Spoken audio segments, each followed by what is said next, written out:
This is Comic Picks by the Glick. Hey, I'm your host, Jason Glick. Hey, Jason Glick, what's going on? Hey, John, the usual is going on. It's like, well, actually, not the usual. It's like, say, we're back talking about X-Men stuff because, we can't just not talk about X-Men stuff on this channel. As we should. X Men need some attention. So Yeah, and as the last time we talked about this, it's like I thought the line was in a good place, and hey, my buddy Rob, it's like he thought the line was in a good place too. It's like, and he's back to talk about like Ten of Swords with us. Hey, Rob, how you doing? Hey, Jason. Hey, John. I'm doing pretty well. Cool. So it's like basically the premise for X of Swords was kind of set up in both Jonathan Hickman's X-Men and Tini Howard's Excalibur, because it turns out that it's like the origin of Apocalypse that we got. Well, it's there's a lot more to it now. It's like, and it turns out that he was actually like heir to like a great land known as Okara. It's like, and this land was originally like carved in two. It's like by a baleful menace known as the Twilight Sword.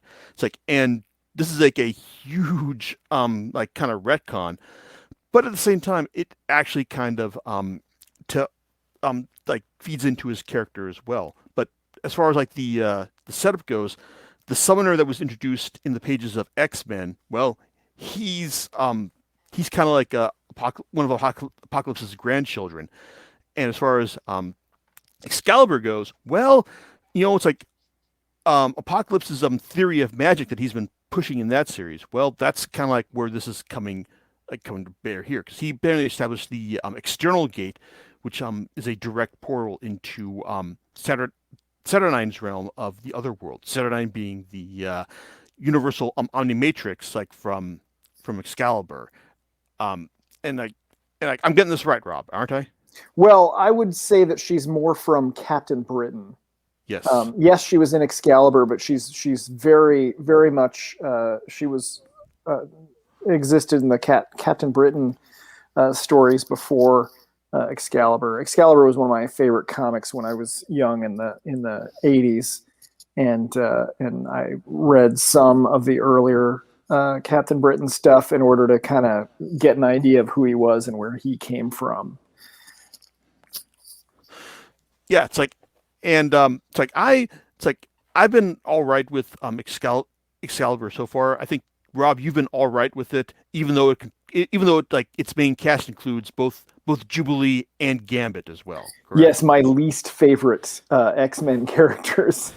Um, it helps that Rogue is one of my favorites, and that they've done a really interesting job with what they're doing with Betsy Braddock, and so I'm still interested in it. Uh, Despite that, and even though Excalibur was my favorite comic when I was young, uh, and it doesn't have some of my favorite characters. It doesn't. Nightcrawler makes an appearance at one point in it, but he's it's just a side thing. And Mm-hmm. um, but yeah, go on. Yeah, so it's like this is like a big epic X-Men crossover, like because it's like, hey, like X-Men crossovers. I mean, they're kind of a dime a dozen. It's like over the years, and some of them have been really good. Like I still have like lots of fond memories for it's like for Messiah Complex. It's like, and it's like, what was the other one that Revelations, or it's like the one that like ended the whole like no more mutants thing. It's like that. It's like Yeah, I go ahead. yeah. Sorry. No, it's like, yeah, it's like, damn it, it's like I'm just having a huge brain fart. It's like right now. Oh, Second Coming, that was it. So so yeah, it's like, and then there are some that don't like live up to the spectrum, kind of like it's like Inhumans versus X-Men, which is like meant to like, hey, it's like like the humans are the new X-Men, and like, no, wait, they're not. It's like no one liked that. So, but it's like with Jonathan Hickman taking over the line post with House of X and Powers of X. it's like the entire line has a great like solid direction to it in the sense that one guy is essentially planning the whole thing, but he's also like giving like everyone else in line enough leeway to tell their own stories as well. Because it's like, I mean, like after, anyway, we've already talked about this before, Rob. I mean, we think that the X line was kind of in a good place, prior to Ten of Swords, right? Oh yeah, there were a number of the majority of the comics were good. I enjoyed almost all of them. The only one that I didn't enjoy was Fallen Angels, which was really bad. Yeah, which even then it's like it's Spectre. There's one like loose plot from there that's actually being picked up on by the current writer of Hellions, which we'll get to later on. But overall, it's like it's like X-Men, like the X line is like going from like strength to strength right now. And here we are with Ten of Swords. Basically, tells us that way back in the day, we're not talking about like not given a specific time, just talking like thousands of years ago. There was like the one mutant land of Okara, and then it was split in two by the advent of Ameth, it's like a foreign land that cleaved into through the use of the Twilight Sword. And it turns out that this land was originally like home to Apocalypse and his wife Genesis and their kids, the Four Horsemen. Because yeah, Apocalypse, family man. It's like, who knew? Yeah. Yeah, it's like and as the introductions go, it's like we learned that Apocalypse like eventually had to like leave this land to go to like the Marvel universe proper. It's like after the hordes of Amenth like were shown to be it's like it's like through it's like too numerous to like for this newly split land to deal with. So Krakoa and Apocalypse went to the Marvel universe, and Apocalypse was sent there in hopes of like raising a world that was fit enough, because Apocalypse is all about the survival of the fittest, and it's like in order to like hopefully stand against them, and we're told that his wife Genesis stayed behind in order to like stave off the hordes of Ament, led by the evil mask wielder known as Annihilation. So this is what happened like thousands of years ago, and as far as we know, it's like it's like things it's like it's like Genesis was able to hold them off for a good long while, but then something happened, and this has led to Summoner showing up in the pages of X-Men, let Apocalypse know what has happened. That he needs to come back and settle things. And in fact, it's like at the start of the crossover, in Ten of Swords creation, we find out that it's like that Arako, the other half of Krakoa that was split in two by the Twilight Sword, has shown up in Otherworld, like the universal nexus from Excalibur.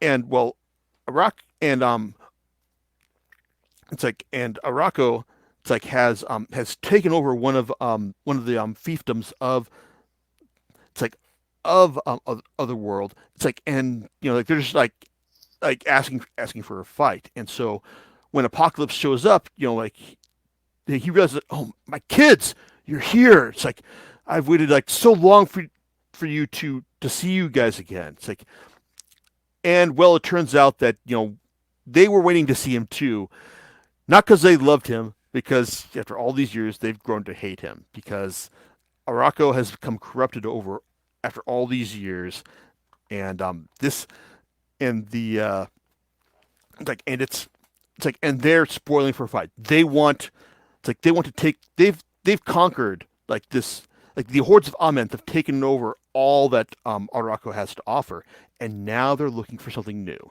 Now they want to cross over through Otherworld onto Krakoa to take over everything that the Marvel Universe has to offer, starting with Krakoa.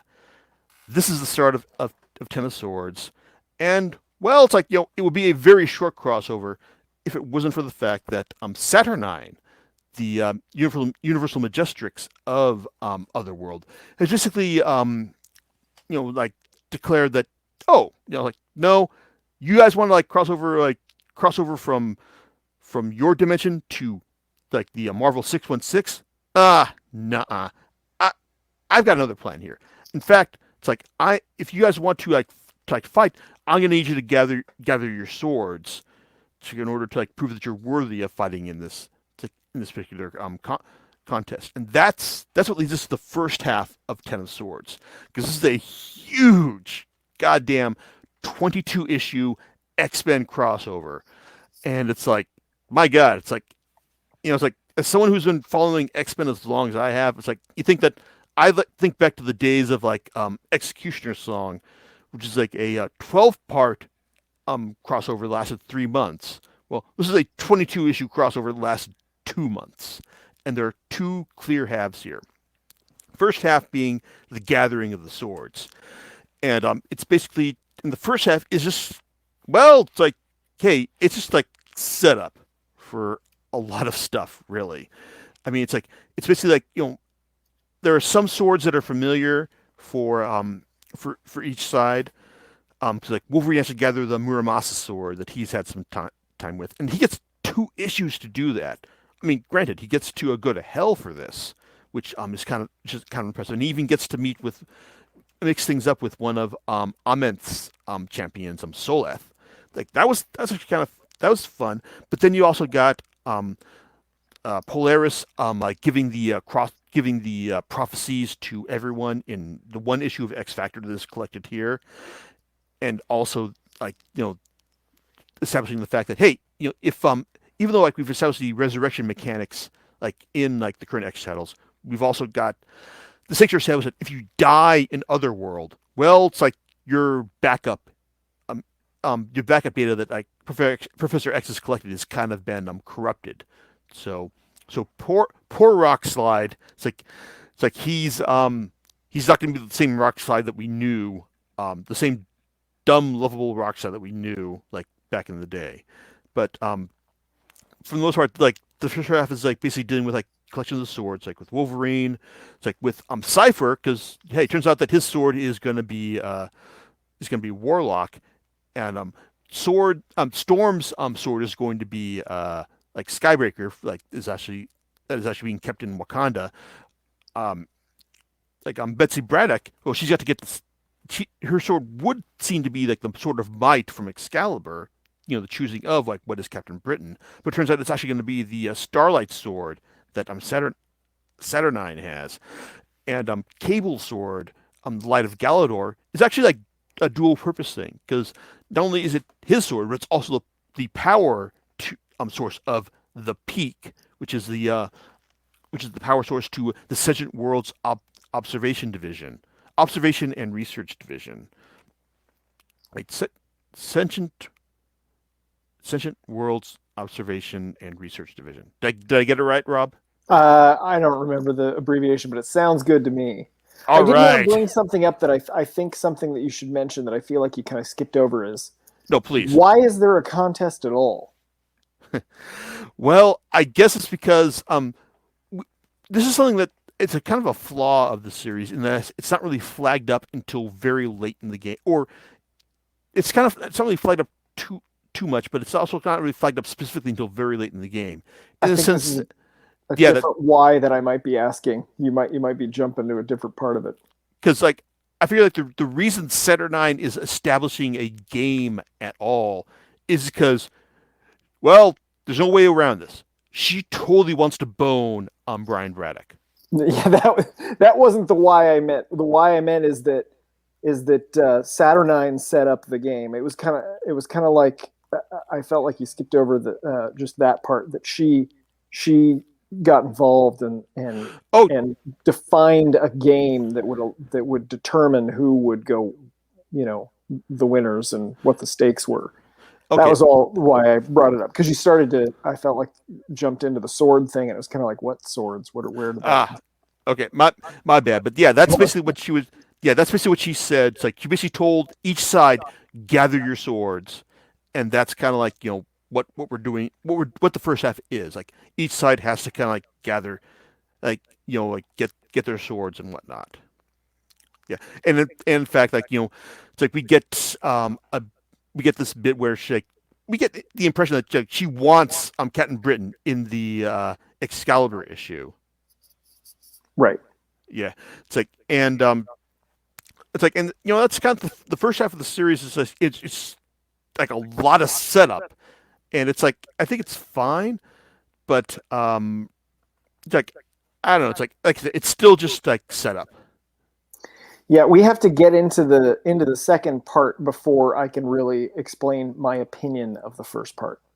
Okay, and I will say though that the Marauders issue, it's like by Vita Ayala and Mateo Loli. It's like I appreciate what they were doing there, but it's like just the idea that like Storm, it's like oh she's forced to like steal like the Skybreaker from the vault in Wakanda.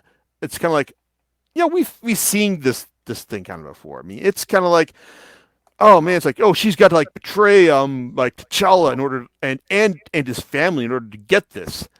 And I think like we've seen this has been done before. It's like we didn't it's something that I felt we really needed to see. It's like I don't think it really adds a whole lot to to the story. I much would have rather have seen like if once like when she asked for Skybreaker, like they would have like said like no you're not going to get this, and like they would have realized that, and she may was like okay well now we get this anyway, and they're like and they'd be like oh really you think you can steal from Wakanda?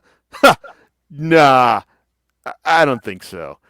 I would have much rather seen like that kind of thing, like just the idea of like positioning like Storm stealing like a Skybreaker from Wakanda as kind of like a fun challenge rather than like a serious betrayal of trust. Right. Yeah, but overall it's like the setup here isn't kind of like bad. I mean, yeah, I will also admit that like hey, do we really need a whole issue to show that hey like Douglock or like Cypher is kind of like sucks at actually fighting. It's like I'm not sure if we need that. And do we need like two whole issues to, like of Wolverine in Hell again? Um, eh, I don't know. It's like it was. It's like overall, it's like it's the setup is fine, and I will say that like the setup with like Apocalypse is probably more necessary to the to the overall structure of the series, especially with it's like just establishing like his history with Araco. It's like and all. Oh, and also with the bit with Cable as well, like this his single issue being like, hey, it's like they're on the peak, which is actually at the headquarters of Sword, and it turns out like everyone hit there has died. And well, what's like why did everyone die? Well, this is actually set up for like for the second half, specifically the climax. So Yeah. it's like, so yeah, it's like with Cable, it's like it's fine, but it's like it's specifically set up. But like I said, this whole first half is all set up, um, all the way to Ten of Swords stasis, which is when everyone like gets who has got a sword is shunted to Otherworld, and then there's a nice amount of dialogue basically like, yeah, it's like these swords, like they're not actually meant for fighting. Like they're just meant like they're to prepare that you are worthy for the next fight, for the next part of this conflict. So now are we going to talk about the second part, and then I'll give you my opinion of the first part once we've talked a little about the second part. Yeah, because I mean the stasis basically sets up what the gives us like the bare knowledge of what we need to understand for like the other creatures of Araco, like the people who are going to be fighting against. I mean, there's some interesting characters like the White Sword, who like a hero of Araco, who eventually like was driven mad by his drive for conquest, and then there's like Apocalypse's children, the original four horsemen, which have their own like agendas, and also I gotta admit I really did like Pog Per, like the Pog or Por, or it's like I thought it was Pog or Pog. I thought Pog or Pog was Pog. his name Yes, twice. Yeah. yeah. It's like who was just he's just like he speaks his name and he speaks everything he says in rhyme, and he's just like this gigantic like alligator type character with four arms, like that can wield four swords. But as far as what his actual sword is, that's kind of a nice twist. It's like in the story. But I mean, there's like as far as like setting up these characters, it's like that's what Stasis is there for, just like establishing like what are these weird new characters that Hickman and co-writer Tini Howard have set up for us. It's like in order for the characters to fight against, and you think that this is going to be like, oh, we're going to fight against them like sword on sword. Everyone's got swords, they're going to fight, obviously. But first half of Stasis is just like establishing the other team, and then the second half is the Tero just establishing what they're going to be fighting against, and also establishing the fact that, well, turns out that the wife Apocalypse left behind, well, it's like Genesis. Turns out that she's kind of succumbed to annihilation, and that they're going to be fighting against each other like in the second half here. So, Rob, I'm going to leave it to you to talk about what's like how this second half interacts with this first half. Then, so like I said, it's been a while since I've read it, so I don't remember all the details. But the basic gist of it is, the first fight is a sword fight. I don't know if you want to talk about outcomes or not, but the rest of them is just a giant game of Calvinball. It's Saturnine is just making up new rules and new games, and it seems like nobody really knows what's going on going into it. How careful are we being about spoilers in this? It's like I think you can be spoilerific about some of the more outlandish fights. Okay. Well, I'm talking about the overall, general gist of how it goes for each team until towards the end, kind of stuff. I don't think I'll be spoiling anything to say that the Krakoa team finds itself on the back foot until the very end. Yeah, I mean, it's just it gets increasingly frustrating in that manner because it just feels like it's just arbitrary. It just the challenges, a lot of them seem arbitrary. Even at one point, they pit two Krakoa team members against each other so that Krakoa effectively can't win. No, they do win because they get a point.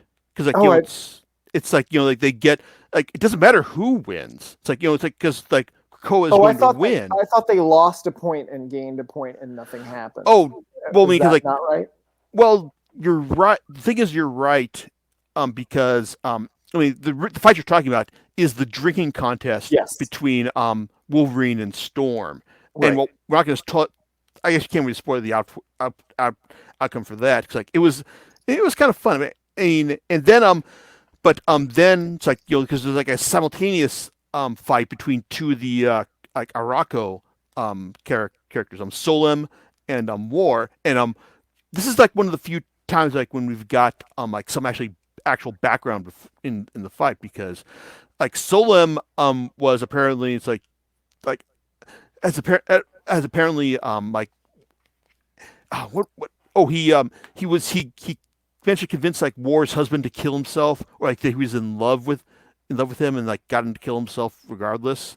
But it's War has been looking to settle the score with Solem for for eons now, for millennia. It's then Solem, well, he's got a special card to pull that I thought was kind of impressive. It's in the end, that's one of the better parts of it, and I'd like to, if you probably want your listeners not to be spoiled on that one, because that's one of the, I'm just going to say overall, I kind of was disappointed in this series because I did read all of it, I read all that lead up with all the swords, and it felt like a big waste of time when they weren't even using them.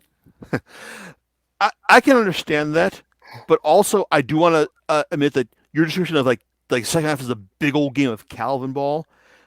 I really like that. Honestly, that's a really good description of it, and I think that actually like sums up like a big part of like this the second half's appeal to me Yeah, I mean because it was fun. Yeah, yeah, it's like I mean like when the first fight like basically kind of ends in a death and then ends in a wedding, I was like, okay, yeah, yeah, it's like that wasn't expecting that.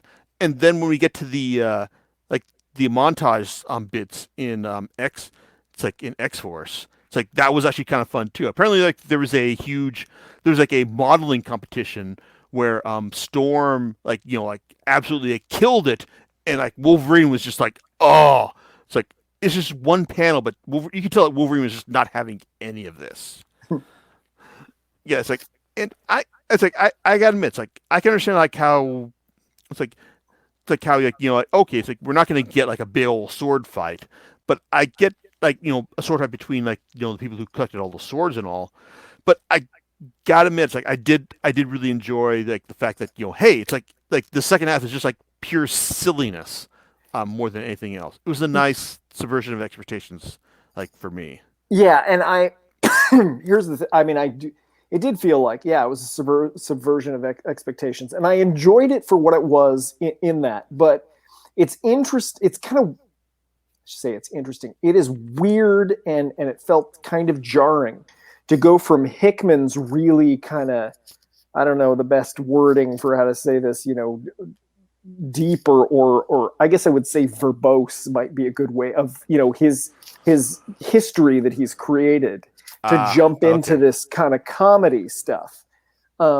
I love comedy in comics, and I like serious in comics. The way this transition worked was kind of jarring for me. Um, but yeah, I mean the actual contest was fun, but I called it Calvinball because effectively, like you said before, the whole contest was kind of pointless. It was just she just wanted to be able to sleep with Brian, and that was her end goal was to get him to agree to that in order for them to win. That's what I remember. Tell me if I'm wrong about that No, specific part. no, it's like you're not wrong, and I think that one thing that the series could have done better was when Brian gets to like race the it's like the greenery champion like from Araco like in the crooked market. It's like like I think it would a better explanation of like what happened to what did Brian have to like, give up in order for Saturnine and Jim Jaspers to let him go. It's like that would have been like that would have been appreciated really because like when like while we see that like Jaspers like takes this greenery champion from Araco because after he breaks this like priceless artifact well like Brian like like makes a mess of the whole excuse me, like of the whole like market, and like and Saturn is just saying, "Oh, like, this is terrible." It's like if only you had someone to like break you out of this. It's like, and you're kind of thinking, okay, well, what's he gonna do here? And well, we don't actually find out. It's left to the reader's imagination to assume that Brian either had some kind of like some reserves to call in, like a favor to call in, or maybe he called Citternine's bluff in the sense that he was ready to like go and like be subjected to Jasper's like Jasper's plan retribution, and basically like like Saturnine would then intervene. It's like no, it's like I'm not gonna let Jasper's have his way with you. It's like I'm gonna find my way to have my way with you at some other point. So that was kind of disappointing, but it's like considering that we're dealing with a series that runs with like what like half a dozen writers.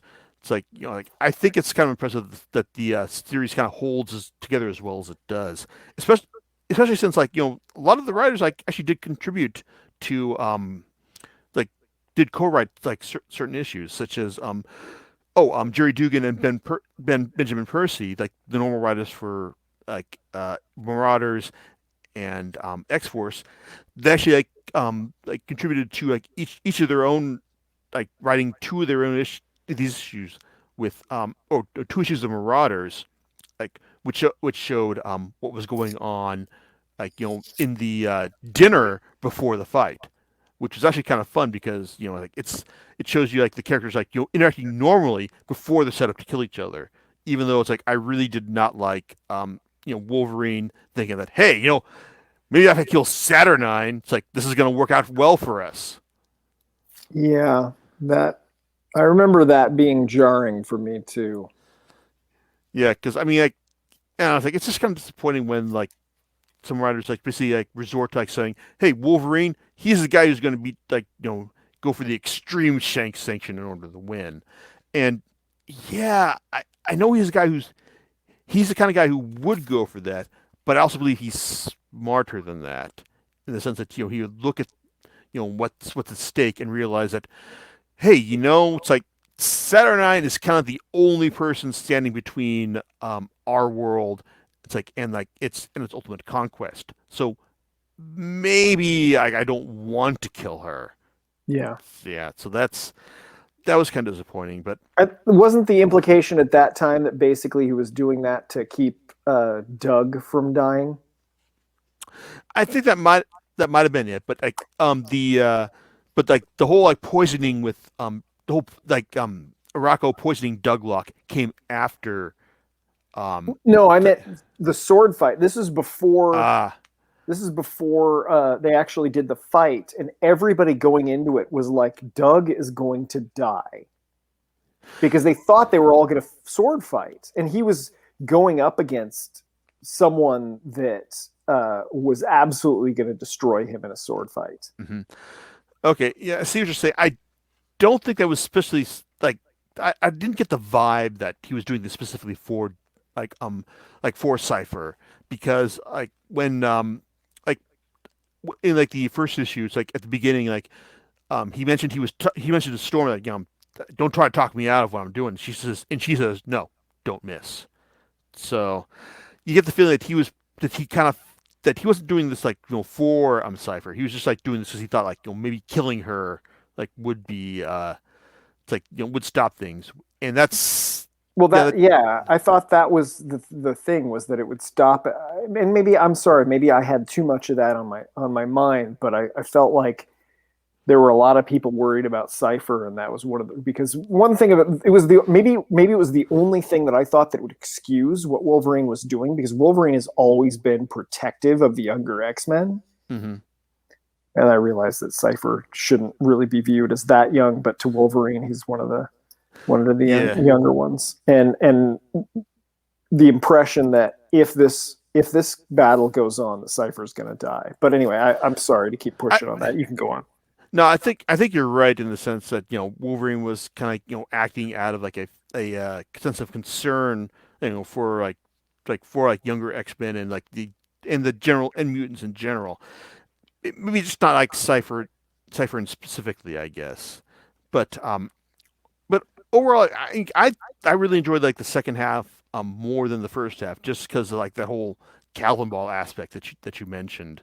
Just like the fact that you couldn't really tell like what was going to happen next, and then when you get to the like the very end, it's like, and it turns out that, oh well, it's like like the X-Men are just like or Krakoa is so far behind, and then then Gorgon shows up and just like gets his old Dynasty Warriors on the White Swords team.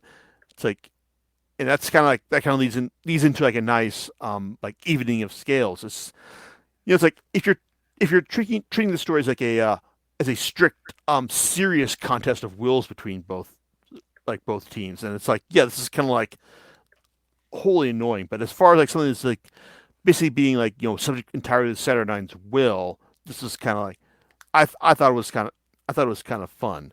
It's like, and so that kind of leads into the like the final arc, which well, I it's like it's basically like when like when shit gets real, and everyone starts like fighting against each other when it's like when the hordes of Amenth realize that okay, it's like no, this isn't going to play in our favor, so we're going to bring everyone to the table, and we're going to like go ahead and like fight like everyone here, and it also brings in like the final reckoning between Apocalypse and Genesis as well.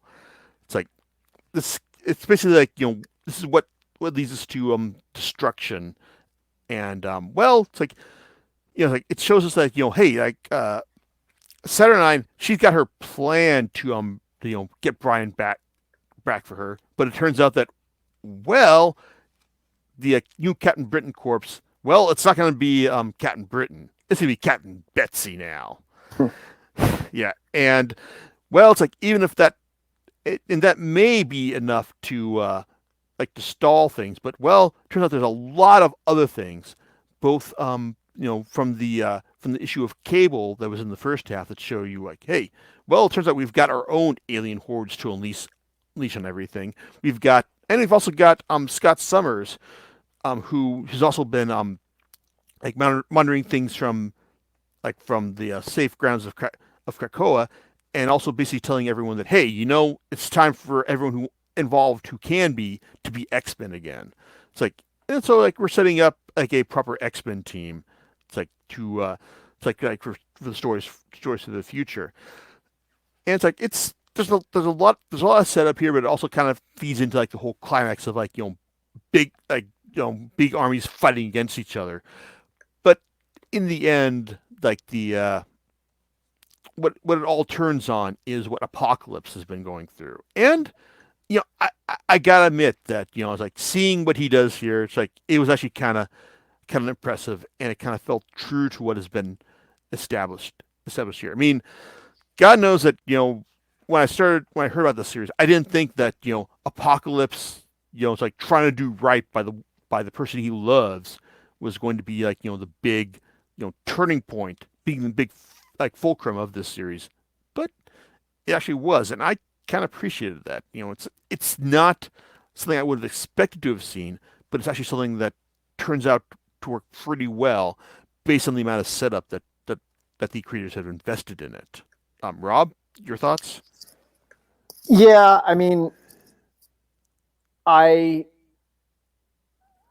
I said, I enjoyed the second half for what it was, but after it was all done, I kind of lost my momentum in interest in this whole Hickman X-Men run, because at the end I felt like not that much had changed. Ah, And so I guess I was expecting something after reading Powers of 10 and House of X. It was so like, I don't know, mind blowing, eye opening, whatever. I was like, this is amazing, and I want more, because it was radical. It changed everything. And then here's the next big crossover, and it felt like, oh, this is changing very little. this is very silly. Yeah. And I liked the silly part, but it, for the big, having it be the big crossover and here's this dramatic showdown, it just, For the payoff. yeah, the payoff wasn't there for me. I mean, there were good moments in this, and I'll admit, but overall, I mean, and honestly, I haven't read any X-Men comics or any of these comic sets. Once this ended, I'll wait, I'll wait a while, and then maybe I'll read a bunch later, but I'm not I'm gonna sure. say technically you can't because because while all of this is on, all of Ten of Swords is on Marvel Unlimited. They've only like a few of the series have gotten to the post like Ten of Swords status quo. Right. So, I did read them when they were coming out. So, but Marvel Unlimited is what I'm doing now. So it's probably fine that that I've waited this long, but I'm not in a hurry to read it again. The other thing, I mean, to be honest, the other thing is I don't have as much time as I used to have. So That's fair enough. And this is like a gigantic like crossover. It's like yes, so it's like I mean it's like as far as like I'm concerned, like it's like as someone who was like deeply invested in the X-Men stuff, it's like I really it's like well I did enjoy it, but I will admit that like the first half is just kind of like set up like for like I can appreciate the fact that everyone's kind of like setting things up to like, hey, there's gonna be a giant sword fight, and then in the second half it's kind of like, oh wait, no, this is like giant silliness, like you said, it's the Calvinball match. It's like, yeah, and I appreciate that, but overall, it's like I can imagine that I can understand like like I can respect your perspective on this, Rob. It's like just the fact that this like Hickman has done like some really good extended stuff like for the Marvel Universe, like in his Infinity crossover and Avengers Time Runs Out, but that was also because he was writing all of it. This is like a coordinated effort through like lots of different writers, and some of them are good, some of them are not, and I think that had maybe if like Hickman had written everything, and that'd be like a crazy thing to ask. Um, I think that like there'd be like a more cohesive, focused sense of momentum here. But as it is, like I enjoyed it, and also I think I enjoyed most out of all these issues, what was it? Hellions. Oh yeah, you got to talk about that whole run because that's like a side story. Yeah, because while the series is billed as a 22-part crossover with each individual part labeled, um, the two Hellions issues, written by Zeb Wells and illustrated by Carmen Carnero, they are very much a tie-in arc to this whole thing. It's like just because like they don't have anything to do with like the gathering of swords and the actual fighting. In fact, like the whole setup behind them is the fact that they are essentially trying to stop this whole conflict before it starts because Mr. Sinister figures that hey, it's like if we can steal the Araco swords, it's like they'll have to forfeit. Hey, this will be great. It's like I'll just take my team, who is like comprised of Psylocke, Havoc, um, Grey Crow, Hellion, Orphan and Nanny, Orphan Maker and Nanny. It's like, and this will be great, but really, it's like it's just like even more like depraved, demented silliness than what we got in the second half. I mean, this is like a tie-in arc that basically has Sinister arguing with his clone to hey, it's like you're gonna go out and lead these guys on their on their suicide run. It's like no, I'm not. You're gonna go and lead them because you're Sinister. It's like and like the probably the best on the entire series is like, hey, it's like why don't you just let me pepper your face because I'm going to eat it now. It's like that. I mean, just that kind of like ridiculousness. I mean, it's even more so than what we got in the second half. It's just like it's Sinister leading the mutants under his team on a suicide mission that he has orchestrated on his own terms, and it is funny, it is hilarious, it is expected, it is really really dark, but it's kind of funny because it's just kind of like flying in the face of everything you'd expect like from this like X-Men story. Yeah, I remember enjoying that little side story. There's I don't remember a lot of what's left of it, but I remember part of the ending, and I probably should share that. So Yeah, it's like you probably shouldn't because like it's because I think it's key to the series. In fact, I did. This is like one of the few issues where like we've actually got the post Ten of Swords issue on Marvel Unlimited. It's like, and I wanted to see like, oh, well, what happened here? It's like, and it's actually pretty fun because we get new renditions of Wild Child. It's like and Nanny. We also get to see Sinister um braying to the White Cancel about how like bring my Hellions back to me, and the White and Emma Frost going like, oh, I want to see if we get some more crocodile tears from this guy. So yeah, like Hellions, it's like basically like just takes kind of like the set for this whole crossover and just basically like kind of like takes like it's like a very very dark, very unexpected, very funny take on it. It's like, and I gotta admit, it's like I really enjoyed it, and it's honestly kind of like made a good case for being for Hellions being like kind of like the secret best title of the current X line, because while Hickman's X-Men is like telling all the like the important like stories, even if like they're just like kind of like side stories, and Marauders being probably the most like like straightforwardly enjoyable of them.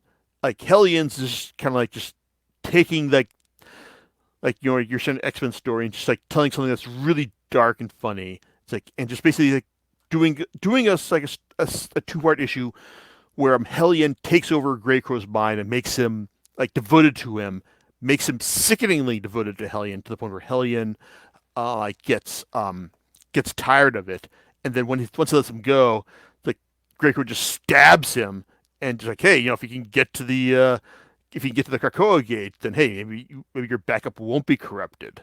It's like that's kind of like storytelling we're dealing with here. It's like, and I really appreciated that. It's like I thoroughly enjoyed it. And it's like I'm thinking that, well, even though if I can read all this stuff on Marvel Unlimited, it's like I'm only going to buy the issues where like that I really enjoy. And I think that I probably need to start buying Hellion so I can like have it in print, in case like the post apocalypse happens in like the next couple of months, because you never know. Yeah. Yeah, but I guess so. So I guess Rob, so I guess you're not feeling too hot about the whole like next direction of like X-Men like after this then. I mean, I kind of lost interest, but I recently heard about what is it, X-Men Reign? Reign of X is like Reign of X. Sorry. Yeah, that's kind of the general description for like what's all the post House of X stuff.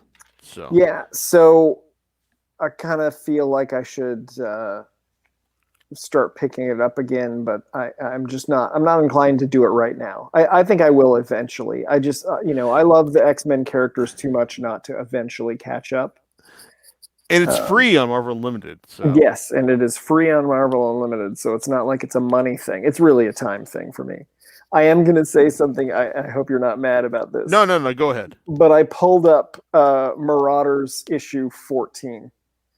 And I can explain to you why I thought it was about Doug and the other young ones. There is a scene in it.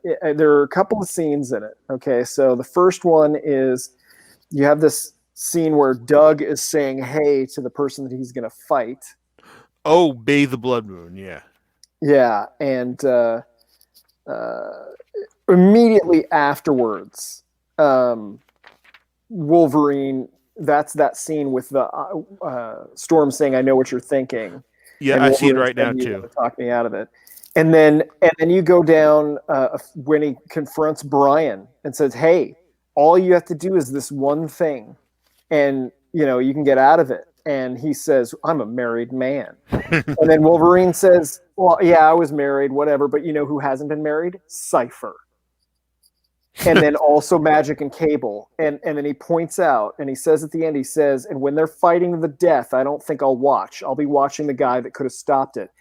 And when he stabs Saturnine, I think what is going through his head is, you know what?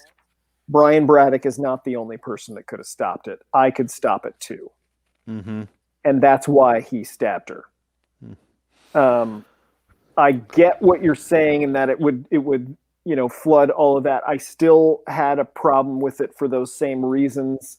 I think that Wolverine is wiser than that, could see the long-term effects.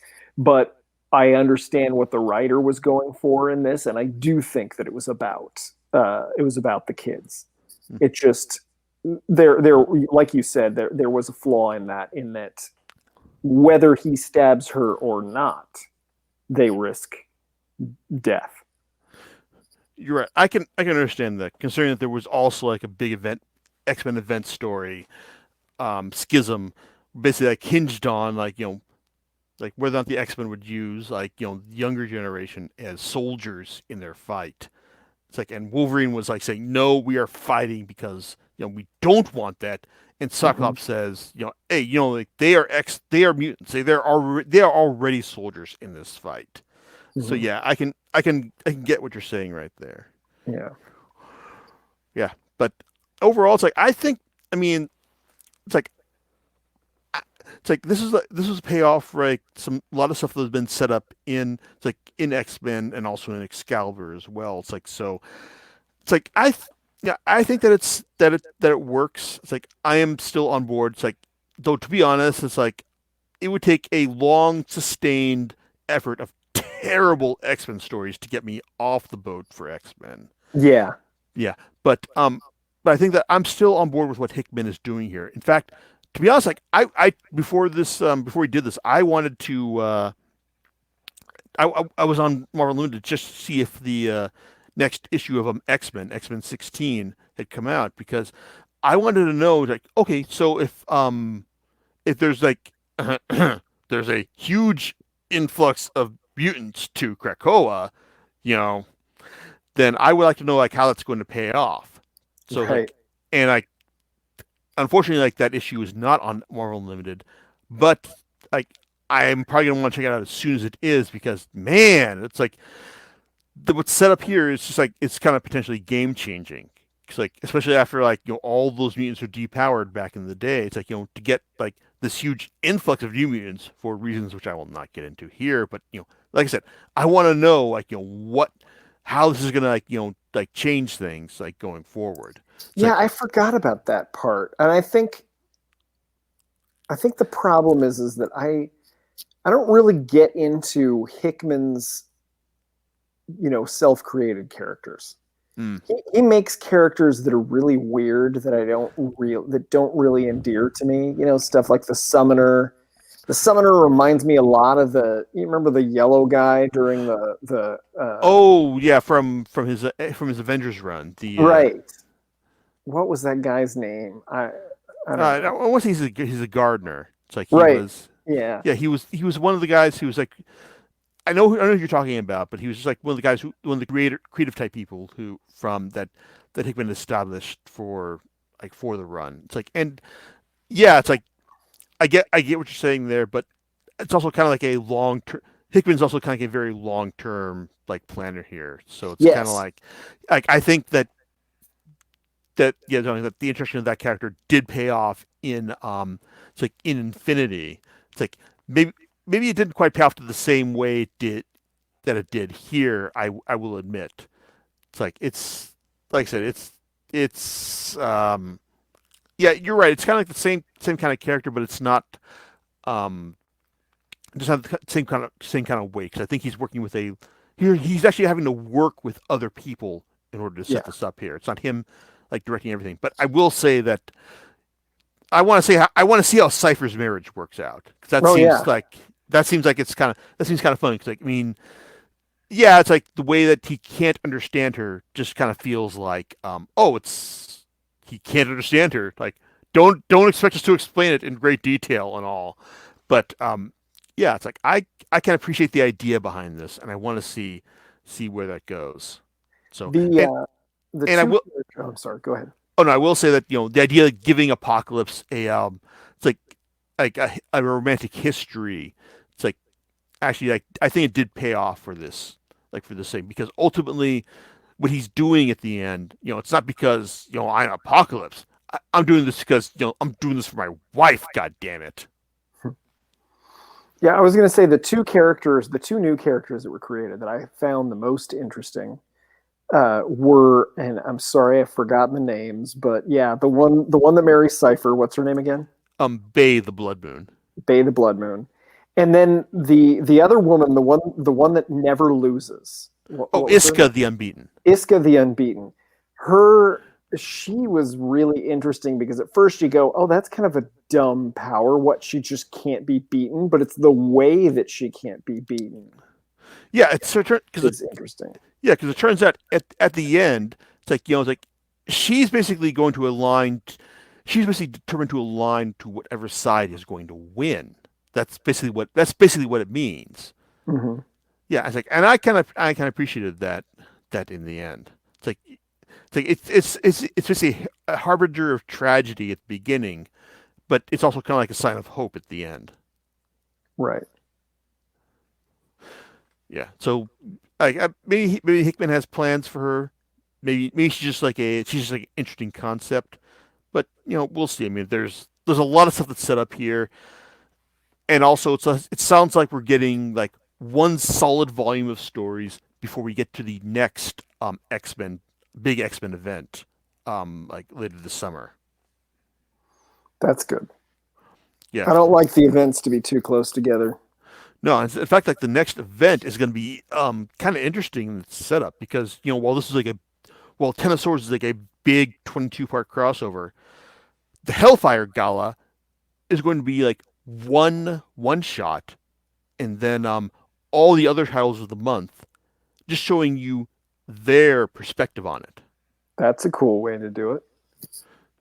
Yeah, so apparently we're getting like a like the new X-Men team, like maybe the new like ruling council of Krakoa, like through this, and also just like lots of madness in the other X-Men titles as well, including it's like showing what the Hellions, like because apparently they weren't invited to this, but they're showing up anyway, and also Nightcrawler turning up like as well because you heard how he's getting his own title, or not really his own title, but a title that basically focuses on him specifically.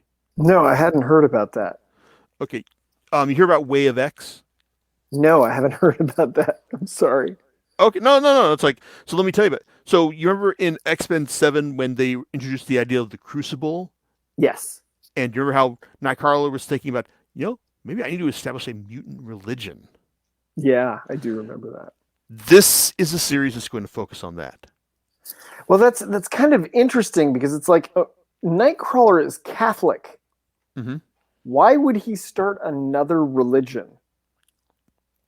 Well, since he's not, I think he's acknowledging like the current status of like the X, like of the X line. It's like like hey, it's like if anyone can be resurrected, it's like then, Oh, what have we got to fear from the like from the afterlife? Like, is there like some kind of like like what do we have? What if our afterlife is secure? Then what do our souls have to fear from the life like at that we live? It's like that's what he's going to try to do. And the guy that they got to write this, Simon Spurrier, he's a guy who just like loves like finding different ways to look at setups. But this is a setup that hey, like Nightcrawler establishing a mutant religion. It's like this sounds like something that he would actually like want to dive into like head first. So I'm so kind of he'll like probably address the fact that Nightcrawler is a Catholic but is starting a religion. absolutely. I mean, it's like he's also like someone who has history with the X Files as well because he did the X-Men Legacy run that focused on Legion, and also the X Force run that basically established that Cable like may not have had the right idea in the in like fighting force with force. So yeah, it's like this is something this is like one of the titles that's coming. And there's also the X Corp title from Excalibur writer Tini Howard that's basically going to have Monet or M and Warren Worthington um, going to. It's like just like focusing on the corporate side of the X Men. It's like basically like hey it's like if everyone can like if the X Men can break if Krakoa can bring the world to heal based on their based on their like exports with like the mutant drugs they've been promising, then what else can we accomplish like through economic means? So that's also what's going to be coming as well for the X line, and these are also going to be participating titles for the Hellfire Gala, which hits in June. That sounds interesting. Yeah, so it's like I'm invested, and it's also nice to hear that it's going to be like a big 1 month crossover between all the titles, and it also sounds like there's like being a lot of leeway for everyone to like offer their own perspective on this event. Like it's basically being a big party, and everyone's gonna have their own perspective on it. Because it's also gonna be the issue is gonna be written. The main issue, like the plot driving issue, planet-sized X-Men, because it's planet-sized because giant-sized X-Men is so played out at this point. Yeah, Yeah. yeah, it's gonna be written by Jerry Dugan and the artist from Pepe Larraz. So I think it sounds good. It's like, and also looking forward to seeing what volumes come what stories each series tells. It's like in between them, because also X-Men is also supposed to tell the story of, hey, you remember what happened when Wolverine or Laura Kinney X-23 and Synch and Darwin went into the it's like the other world, or it's like the it's The world. It's just called the world. yeah, the world. Right? Yes, yeah. It's like, well, that we're gonna get the story of what happened there between now and the Hellfire Gala. Oh, I definitely want to know what happened there. Yeah. So I mean, like X-Men 18. That's when it's gonna happen. So Oh boy. you may need to. So I mean, you can wait until it shows up on Marvel Unlimited, or I don't know. It's like you find a place where it falls off the internet. Then like there's that as well. But overall, I guess to wrap things up, I mean, it's like overall I liked Ten of Swords. I will admit that like 22 issues is like way too much, and maybe they didn't have like the direction to sustain a story through all that. So, but in the end, it's like I do appreciate the changes it promised, and what it's set up for the for the line going forward. It's like I will give I give it a marginal thumbs up. There you go. So do you recommend that people like read through this? I mean, Well, you might have different opinions here, so I'd like to hear from both. okay, if you're already reading, X-Men and Excalibur, then yeah, you kind of have to read this because it's Well, yeah, basically yeah. like the next volume. If you're not, and you wouldn't just get the collected story. This is absolutely not the place to start if you haven't been like on board with the current X-Men Yeah. stuff. I mean, this is something that you would only need to read if you're already on board with the X-Men stuff in general. I mean, it's like if you're not on board with it, then obviously don't bother. It's like, I mean, it's like, yeah, it's like, sure, you can read it on Marvel Unlimited. I got the hardcover edition because I have more money than sense, and then the softcover edition will be coming out later this year, like at half price. So, but Mhm. even then, it's like I said, this is something I would say is only for the committed. I mean, much as I like what Hickman and company are doing on X-Men, this is not something I would say that is like a audience broadening exercise. This is like something that would probably only mostly be appreciated by the committed. Yeah, and I agree with what you're saying there with one caveat, Hmm. and that is that you don't really know how valuable a given set of comics is in a Hickman run until the run is over. On I can understand what you're saying there. I will say that as far as what Hickman has done in the Marvel universe up prior to this, with his runs on Fantastic Four and Avengers, I will say that they were thoroughly enjoyable on their own terms. That being said, if we're comparing Ten of Swords to say like Infinity, I will say that Infinity definitely gets the nod over Ten of Swords. Yeah, I mean, I guess what I'm saying is that when I found out after reading House of X and Powers of 10, I was so enthralled with Hickman's writing that I went back and read all of his Fantastic Four and all of his Avengers runs. And there were things that he referred back to that I was grateful that I read all of it. I don't know if he's going to refer back to something from this. You know, I don't know. Yeah, so basically you're saying that like I guess your opinion here is just like it's less entertaining on its own terms, even though it's like maybe entertaining in the long run. It It's like might be, yeah, it might be. It's for the same reason that I'm the kind of person that if I really enjoy something, I wind up, consuming all of it. I consume all MCU properties because I don't want to miss anything, and sometimes some adjacent things just in case. Um, and so, I'm just saying that it might turn out later that there might be something more to this than what I saw in it. But for now, I would agree with you that if only the most committed should bother reading it. yeah, You might get a kick out of the later issues with the contest. That's enjoyable stuff. And of and who course, doesn't like Calvinball? yeah, yeah, and of course the Hellion stuff is great.